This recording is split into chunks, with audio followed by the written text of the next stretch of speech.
33-minute game. The first game, 33-36. This one, 33-47. Not too much longer for Tip to even win that one. And Cloud9 actually shrunk what was a 3K deficit in game 1 at 15 minutes to 1K here, but still the same result, guys. Yeah, a lot of that was just the farming and not having it get as out of hand early, but it still got completely out of hand when it hit mid-game.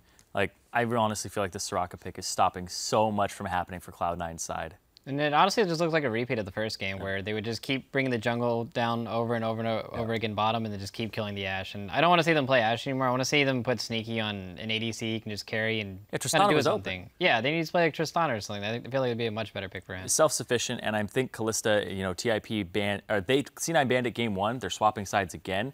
So if they don't ban Kalista, they have the opportunity to get it for themselves. I want to see that self-sufficient AD carry for Sneaky, because right now, 6 deaths game 1, 8 deaths game 2. He is 1 in 14 so far in these 2 games. They are definitely putting a target on his back. But despite Incarnation having a 5-0 until that final death at the end, they're just focusing down bottom.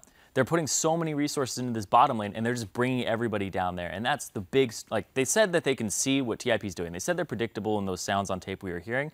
They're not actually predicting them at all this game. They're running circles around what, you know, where high should be. You can see the discrepancy. It wasn't there that much between move and high, but now with rush and high, you can see where rush gets his advantages in the errors that high is making, and the positioning that you were talking about in the game where high would be on the complete wrong side of the map for those bottom lane engages. Well, I mean, part of that just, I mean, you're playing Shyvana. Like, Shyvana has to farm. You have to get your State of Devour. You have to farm your stack. So the problem with that is you're not going to be on the right side of the map half the time if you're trying to do an efficient jungle route. So I want to see him on a champion that can actually defend the bot lane. I want to see Tristan or something like that out of Sneaky. And I want to see the bot lane actually winning for once. Because mid's already doing great on its own. So I don't think you need to show it any more love. Yeah, stay away from the Karma pick too. I am not a fan of that pick at all. I feel like locking an Alistar, locking anything else is going to be very beneficial for you. Taking a Janna too, just keeping Sneaky safe, something like that to at least help your bottom lane. Because Karma just sits there and it's like, if I'm not poking, I'm not doing too much for my team.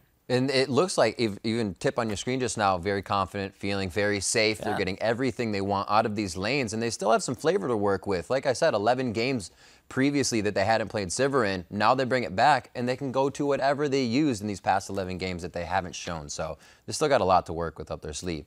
Looking at how Cloud9 can now change coming into this one, you said they have to get rid of the Soraka possibly. What can they look for to pick and get themselves into this game? Well, I think they have to completely change up how they're playing the game, and like it's really hard for them to ban pick against Tip right now, because I feel like you see last game they banned Shen because, you know, they don't want Impact to get it, but a lot of teams consider Shen to be a counter to Fizz, so they're just like, okay, well, you banned the counter to this champion, like what are you going to play if we pick Fizz? And he still went off. Yeah, so they're just showing that they have deep champion pools and they have a lot of stuff to pull from it makes it really difficult for C9 to ban pick. So unless they just change up everything and just play a completely different type of style in team comp, I think it's not going to go past game 3. We're going to have to. Zyrene, any ideas on what Cloud9 can do? Try to approach this game 3, knowing the pressure is on now, just something they felt just yesterday. Play more to your bottom lane, drop the Karma, get yourself a self-sufficient AD carry, and then with the bans, you got to come in here and be like, all right, Soraka, Nidalee Shen, or Azir, Nidalee Shen. One of those 2 should be the 3 bans for them. I do feel like leaving the Azir up is a gamble you might have to take coming into this, because you don't want to see those other guys on the Rift. Well, without any more options, it may be what they have to do. We'll see if Cloud9 can pull off the reverse sweep 2 days in a row now. Game 3 against Team Impulse is coming your way in just 3.5. Stick with us.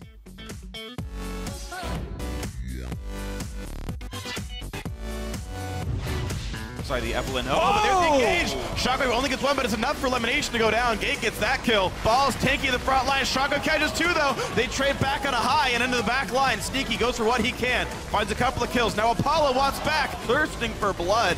Gets another one with the Phantom Dancer, and now trying to run. Gets enough shields and heals. That means another one is next.